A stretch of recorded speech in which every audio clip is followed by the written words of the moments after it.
Okay, here is the last section on chapter 7. This is types of listening responses.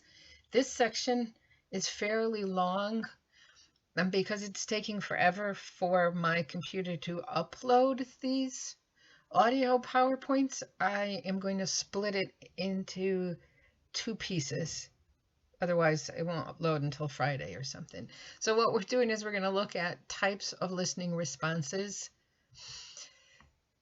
In general, people have been surveyed and they've been asked the question is, what do you want in a listener so that you know that you're being listened to? And people have said, well, a good listener asks questions and answers questions based on what I'm talking about. A good listener provides feedback that is reflective, that shows that they've thought about what I've said and is relevant. It's not, I'm talking about my stress over coronavirus and your comment has something to do with pizza. Good listeners will offer their own perspective. We're going to say more about this when we get to the second half of this section of the chapter. And this goes back to chapter 5 and chapter 6. A good listener responds non-verbally. Okay, so that's chapter 6. The stuff I already said before was chapter 5, verbal.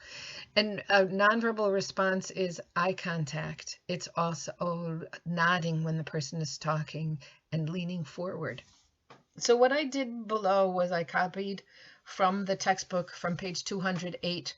It's a different kind of listening responses. And what you see is on the left-hand side, there are responses that are more reflective. The listener is giving back to the speaker what the speaker said, and less directive, less me telling you what you should do.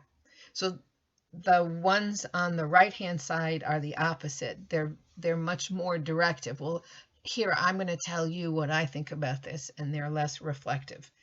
So what I want to do now is do the first four: silent listening, questioning, paraphrasing, and empathizing. So silent listening, as long as you're really listening, this is a good thing. If you're just in your own private Idaho, not a very good thing. So what you have to do here is you have to show the speaker that you are attentive by non-verbally responding, but you are not offering any verbal feedback except perhaps, go on, and then, okay. There are certain situations where this is the right approach. For example, you are a member of an audience. You're in a public speaking class, or someone's giving a speech, and you should not be interacting with the speaker. You should just be nodding and smiling. Okay.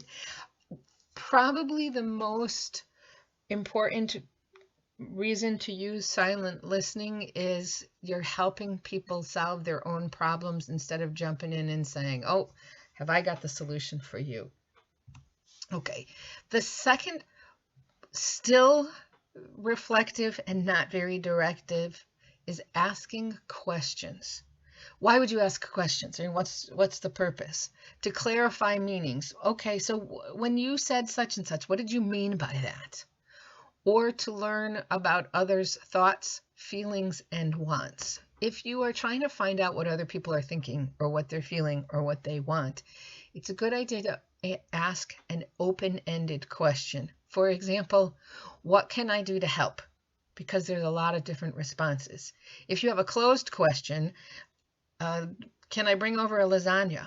The answer is yes or no. And what if they would love food, but they don't like lasagna?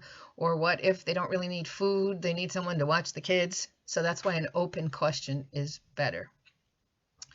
You can ask questions to encourage the person who's speaking to say more, to elaborate on what they're doing, and to encourage discovery by having them look at the situation a little bit more and figure things out for themselves.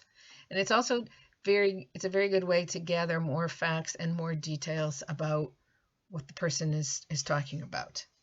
It's very important to avoid the counterfeit questions.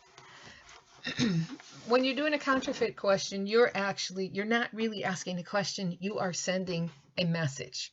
And some of these messages could be you are trying to trap the speaker.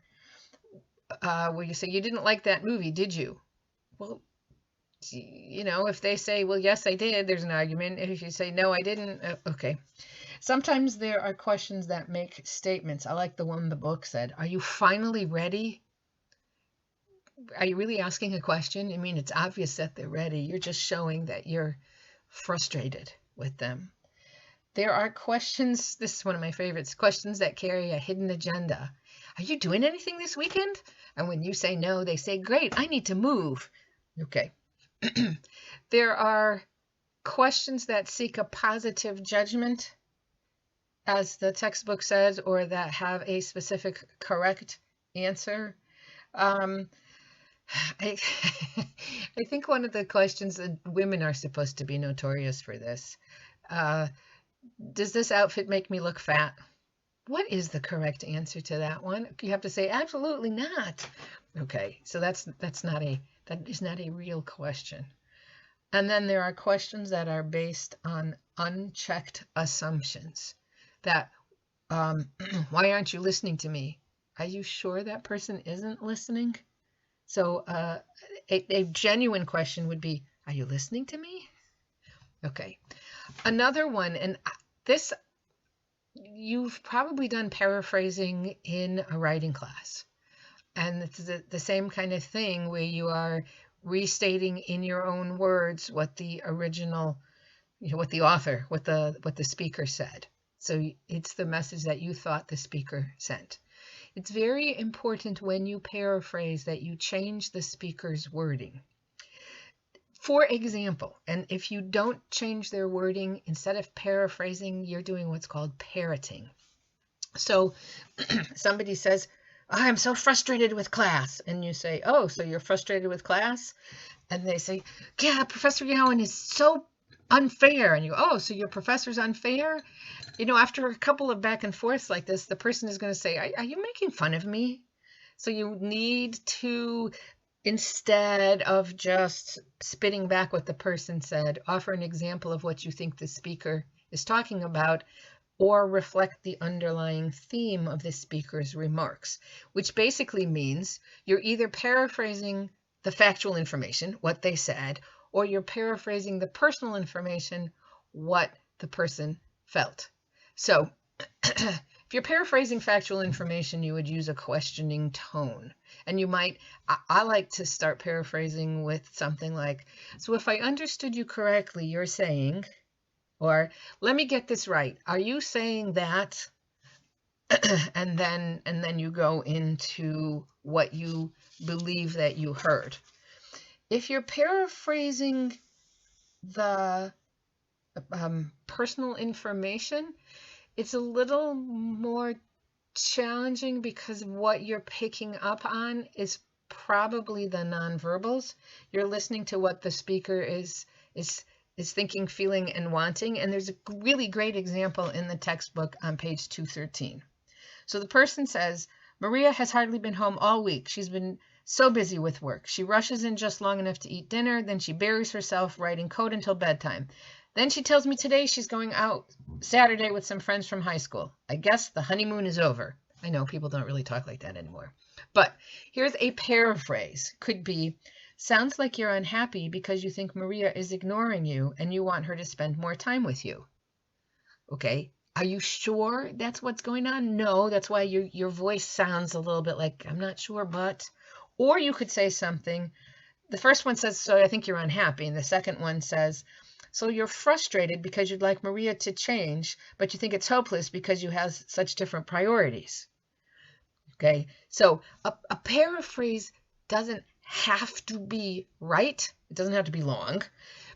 It's just a way of letting the person know, I'm listening to what you're saying and I'm trying to understand it.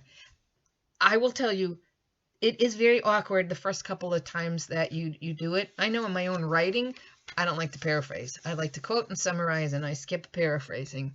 But It is a very useful skill to have in interpersonal communication. Okay, the last one we're going to look at right now is empathizing. It's a way to show that you identify with the speaker's emotions and with your, it's a step beyond paraphrasing, because okay, so the person says, what was it? Maria's hardly been home all week, and you say something like, I can see that you're really upset about this. Okay. As a little bit of a side note, I uploaded under the Chapter 7 folder, I uploaded something called useful videos or video links, and the very last one is a short, they're all short, it's a short video about empathizing from Brene Brown, who is phenomenal. I encourage all of you to look into the work that she's done, and she's talking about ways that you can empathize with somebody.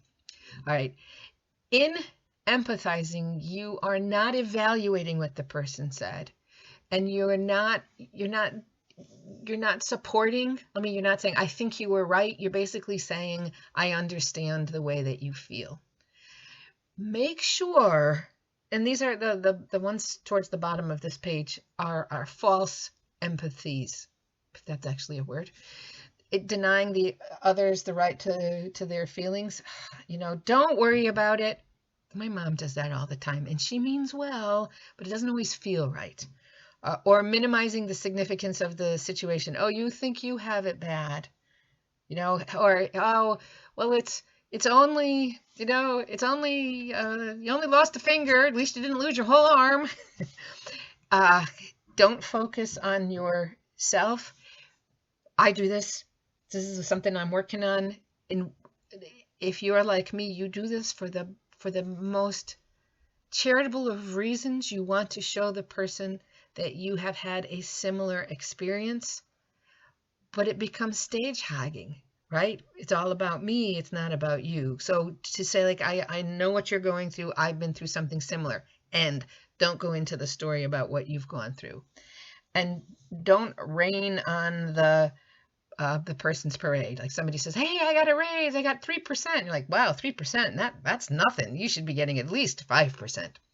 So these are the first 4 listening responses. They're to the left of that continuum. They are more reflective and less directive. I'm going to take a break, have some tea, and then I will come back and talk about the next 4, which are a little bit more directive.